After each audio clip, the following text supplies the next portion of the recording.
Welcome back, Defenders. In today's video, we need to talk about red lines. Do they actually exist? Now that's some chutzpah.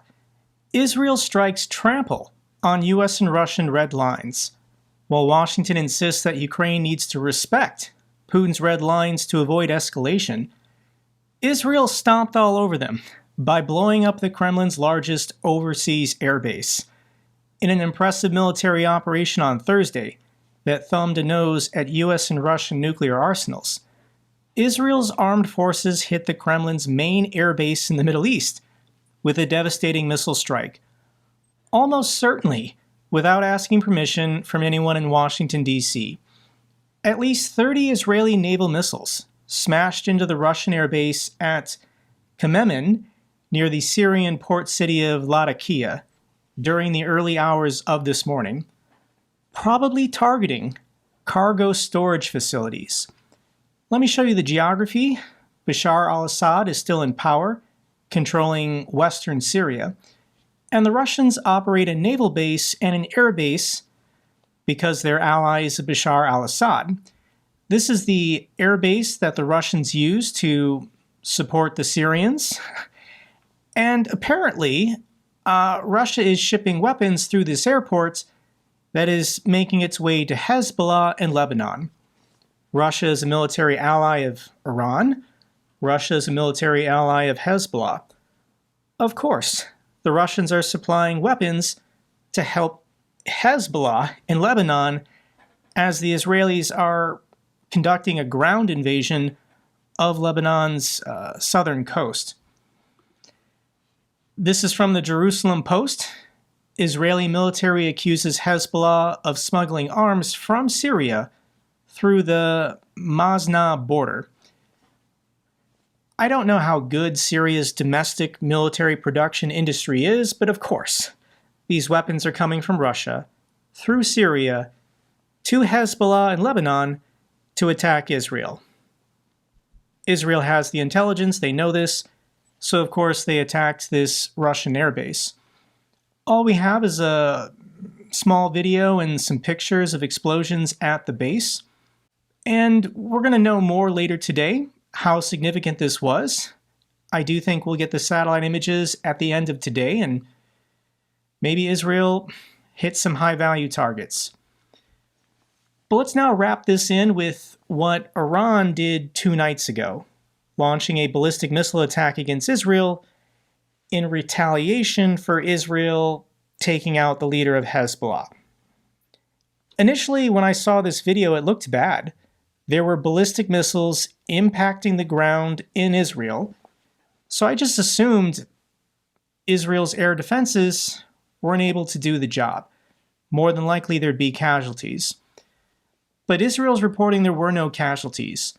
Approximately 180 ballistic missiles were launched from Iran, targeting 2 Israeli air bases and the Mossad headquarters building. The interception rate for this ballistic missile attack was lower than the one Iran did in April, and we have the satellite images of what the damage is, and it's not that bad. Here's an impact crater, here's an impact crater. This Iranian ballistic missile did hit this hangar, but the hangar didn't really explode entirely, so I don't think this was an ammunition hangar. Maybe there was a plane being worked on inside that was damaged, but you can see all the undamaged planes still parked on the apron. Iran hit something. They hit this road and they hit this building, but I don't think Iran got any high-value targets. So what are the Russians saying in response to Israel attacking one of their air bases in Syria? There's nothing. Crickets. Nothing in the Western media, really, and I even went on RT News. Nothing saying we condemn Israel, or we're going to war with Israel, or we're going to use nukes against Israel for attacking our air base in Syria. So I want to play this clip for you from Ukrainian Member of Parliament Alexei Goncharenko. He gave an impassioned speech talking about red lines are just a thing in our head. We've got to get over this. so Ukraine can win this war. Whom we are afraid of? We are discussing, can we give to Ukraine possibility to attack aims on Russian territory, or maybe not? Whom we are afraid of? Russia, where more than 20 million people shit on the streets because they don't have toilets in their houses. That's why they were stealing it from Ukrainian homes. North Korea, pitiful. Iran, with this Ayatollah regime, which just raising the flags and they can't even reply what's happening in their own capital when their key proxy was killed there. They can't do anything about this. Who we are afraid of? They are attacking in Salisbury, bomb Moscow. They are attacking in Berlin, bomb Moscow. If we would do this, they would never attack Ukraine. But they did this just because they saw no reaction. And if we will do what we need to do, this pitiful regime will disappear like all other else. And then Russian people will erect monuments to European liberators of them from this awful regime, as well as Iranian people will do in Tehran. 20 million Russians don't have indoor plumbing? This is the country that the West is afraid of? So there is actually, I think, an angle here that is pretty interesting. Congressman Lawler comes out in favor of Congress returning to take up a second emergency supplemental bill with additional missile defense funding for Israel. If Israel is going to continue these wars, a ground invasion of Lebanon, it's not going to be over anytime soon. This is actually good news for Ukraine in that we might be able to get another supplemental military aid package passed in Congress, and they're just going to put Israel and Ukraine together again. Speaker Johnson doesn't really care about Ukraine. Regardless of the presidential election, MAGA members of Congress aren't going anywhere, and they all hate Ukraine. But if Democrats and Republicans want to work together this December or January on another year's worth of funding in military aid for Ukraine and Israel, this is something Speaker Johnson might go for. So I think Democrats and Joe Biden, before he leaves office on January 20th, he's going to start pushing this after the November 5th election. Nobody in America wants to talk about spending money prior to November 5th. But yeah, I think we're going to start having this conversation because I don't think the Middle East is going to cool down in the next 2 months. The other top story from the last 2 days, on Tuesday we had our vice presidential debate. And unfortunately, the entire debate passed with no questions or comments about Russia's full-scale war on Ukraine. Overall, I think this vice presidential debate was actually good for America. Both candidates were kind to each other. At several points, they even said they agreed on things. This is what politics in America should be. It should be about policy differences, not personal attacks. So without Donald Trump on the stage, two human beings are capable of talking about the issues and being respectful to each other. Now, this actually, I think, benefited both candidates.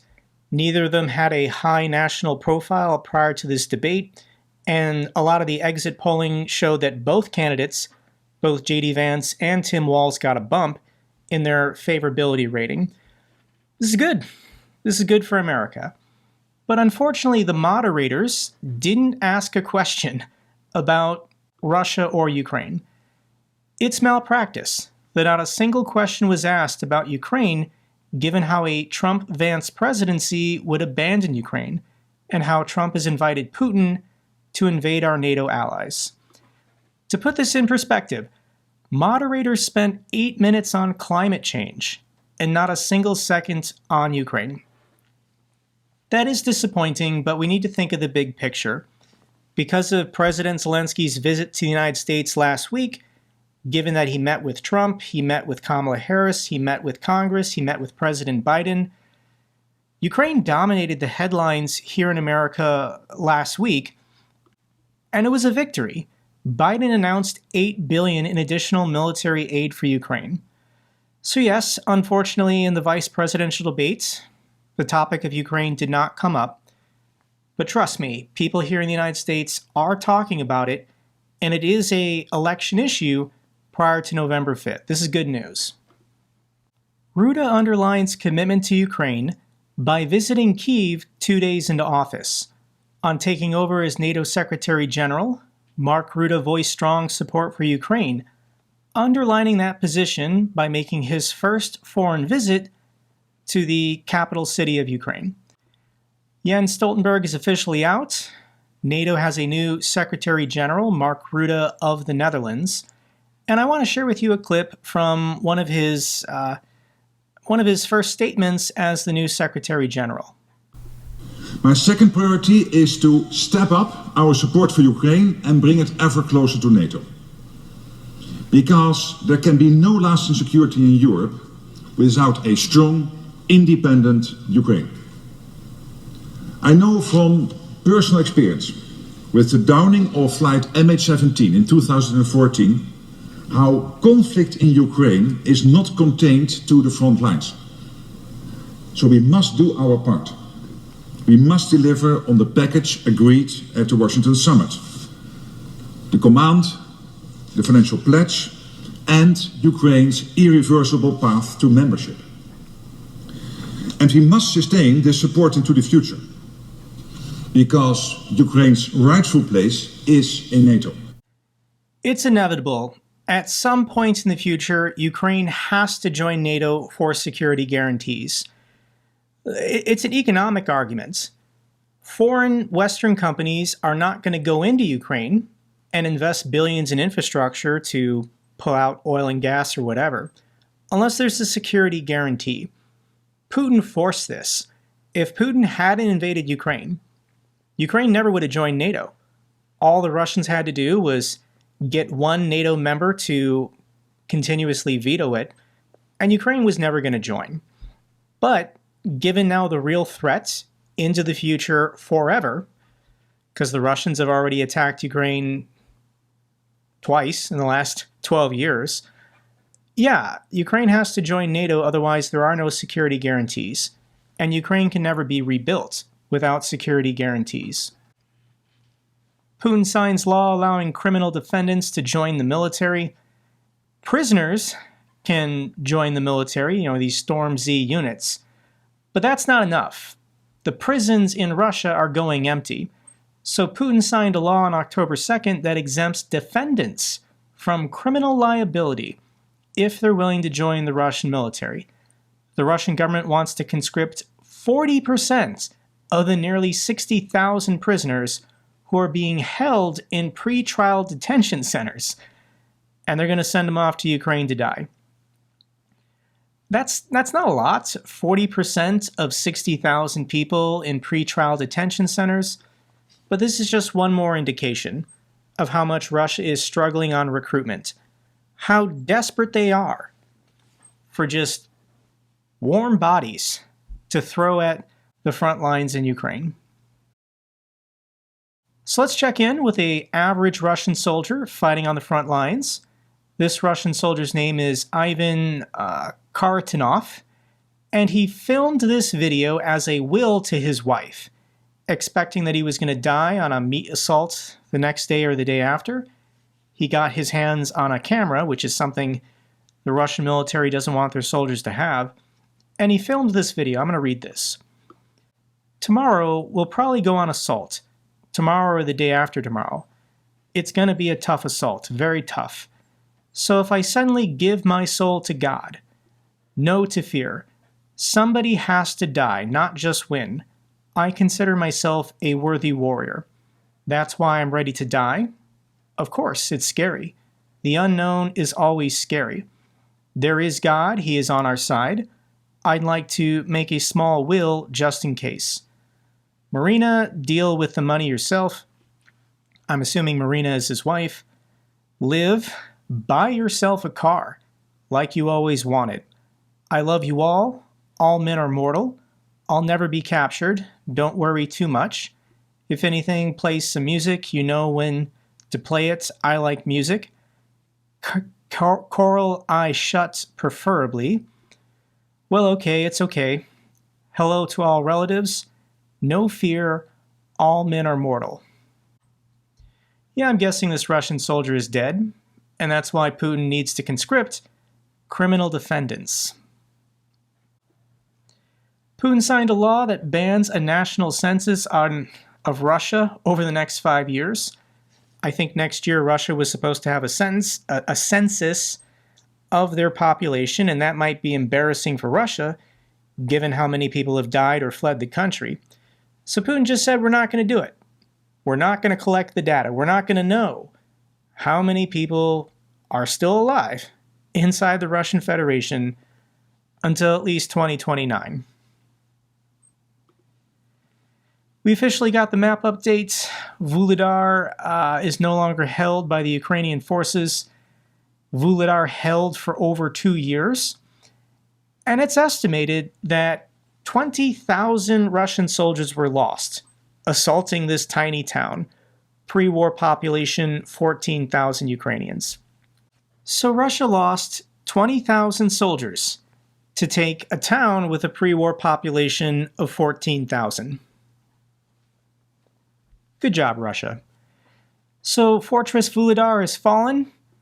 Hello, Fortress Bohoavlenica. Maybe it'll take the Russians 2 years to take this settlement. I don't know. Ukraine-led operation strikes Russian military airfield in Voronezh region. The attack, which involved drones, hit warehouses containing aerial glide bombs, aircraft parking areas for Su-35 and Su-34 aircraft, and aviation fuel storage areas. At this time, this is the only video we have. This occurred last night, just showing a fire in the distance at this Russian airfield. And we don't have the high-resolution satellite images yet, but we have low-resolution ones. Here's the airfield. This is about 300 kilometers from the front lines. And this field was already on fire from a previous drone attack. And then here's 2 more darkened areas where you can see that drones hit. Were planes damaged? Were buildings damaged? We don't have the high-resolution images yet. We'll probably have these by the end of the night. Hopefully, yeah. If not, there's always tomorrow. Russia can always lose more. Ukraine destroys $100 million Russian radar with ATACMS. 10 more are still in play. Ukraine's general staff announced that the destruction of the Nebu-M radar will create a critical air corridor for the enhanced use of Storm Shadow and Scalp EG cruise missiles. This was just an announcement put out by Ukraine's Ministry of Defense. They didn't say the location where this occurred, just that they destroyed another one of these very expensive radar systems with an ATACMS missile. Okay. Tables are turned. Russian troops complaining of shell famine now, according to Russian military bloggers. Recent successful Ukrainian strikes on major Russian ammunition storage sites are being reflected by a shortage of shells for Moscow's frontline troops. This Russian military blogger, I've actually shared maybe half a dozen of his clips in the past. He is Z-blogger Yegor Guzenko, call sign 13th, and he's sounding the alarm that across the front lines, they're now experiencing shell shortages. It's been almost 2 weeks since Ukraine blew up 2 arsenals and 1 depot, and it's already impacting the front lines. Let me read for you what he has to say. Guys, I would also like to raise the very important issue of shell starvation in the troops. This is not happening locally. It is now being felt in various directions, and it is gaining an unhealthy trend, again in terms of all sorts of criminal limits, by which you just go fishing, but you don't storm any settlements. I mean, go ahead storming, but without artillery fire, it shouldn't be like that, and factories work every day. Yes, the Ukrainians are destroying warehouses, we have all seen it, big ones, like in Tikhoretsk, for example. Everything was burning and exploding for several days, people were evacuated, and also other warehouses and arsenals that the Ukrainians are destroying. This is all very bad, of course, but the factories are still working. Where are these munitions going? Why are there not enough of them for the troops? This is confirmation. I mean, when we saw those arsenals and depots blowing up 2 weeks ago and last week, everyone was wondering, when are Russian troops on the front lines going to feel the impact? And they're feeling the impact today. Russia uses artillery to soften up positions before sending in their storm units, their meat assaults. And he's saying it would be irresponsible to send men into combat to assault positions without first softening up the area with artillery. But they don't have enough artillery. Russian RuTube app removed from the Google Play Store. RuTube, the Russian alternative to YouTube, is now only available for download in the United States, according to the company's press service. As a YouTuber myself, I am thoroughly enjoying this war between Google and Russia, because there's so much more that Google can do, and the Russian government blocked YouTube, which is owned by Google, and their response is, we're going to promote the Russian alternative to YouTube, RuTube. Well, Google just said, no, you're not, and they removed the app from their Play Store. So anybody who has an Android mobile device on their phone, they can't download this app anymore. I did check the iOS App Store, and it's not available for iPhone either, so how are you going to watch RuTube if you can't download it on an Android or an iOS device? I mean, the only way you're getting this is if you have a Chinese phone now. Something else I want to mention real quick is that there are some smaller Russian propaganda channels that are being deleted by YouTube. One of them being Sarah Bills. You may or may not remember this story, I think from like a year and a half ago. But this American woman who was living in Seattle, who was still technically on active duty in the Navy, had a alternate personality called Donbass Devushka. So this American woman in Seattle was pretending to be a woman in the Donbass region. And she ran a YouTube channel. She never showed her face, but she shared pictures sometimes. And she faked a Russian accent. She doesn't speak Russian. She faked a Russian accent in podcasts and appearances and became this, Z celebrity because she's a mildly attractive woman. Well, her cover was blown and she was exposed, and she continued doing it. She continued just putting out Russian propaganda, and she has the Twitter account called DD Geopolitics. DD standing for Donbass Devushka. She didn't want to give up her alias or alternate personality, even though she was exposed for being a fraud. But her YouTube channel was deleted. And there were a couple other smaller YouTube channels that were also deleted that solely existed to pump out Russian propaganda. These people are all grifters. They were asking for donations and for supports to help the troops in the Donbass region, but she's American. She obviously was keeping that money for herself. I don't know. It's a good thing their channels were deleted by YouTube. Let's get to the good news for Ukraine. Spain's Eurovesa supplies Ukraine with VAMTAX armored vehicles. Thank you so much to the people of Spain. This is appreciated. Romania delivers their promised Patriot missile defense system to Ukraine. This was announced back in May or June and took a couple months, but this Patriot system from Romania is now in Ukraine. Thank you so much to the people of Romania. Final clip I'm going to play for you, once again, is from the October 1st commemorations of Defender Day. I just want to share another clip of Ukrainians remembering their fallen heroes.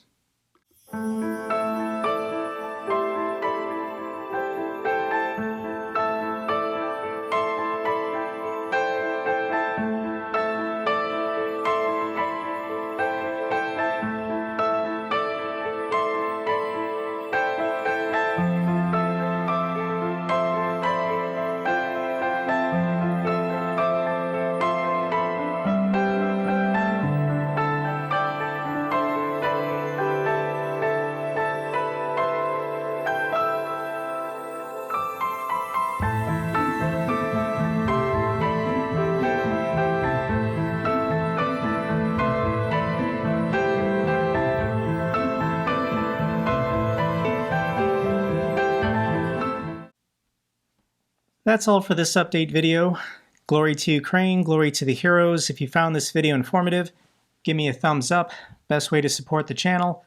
Comments and questions, let me know down below. I love hearing from you guys. Till the next video, keep defending the truth, keep defending democracy.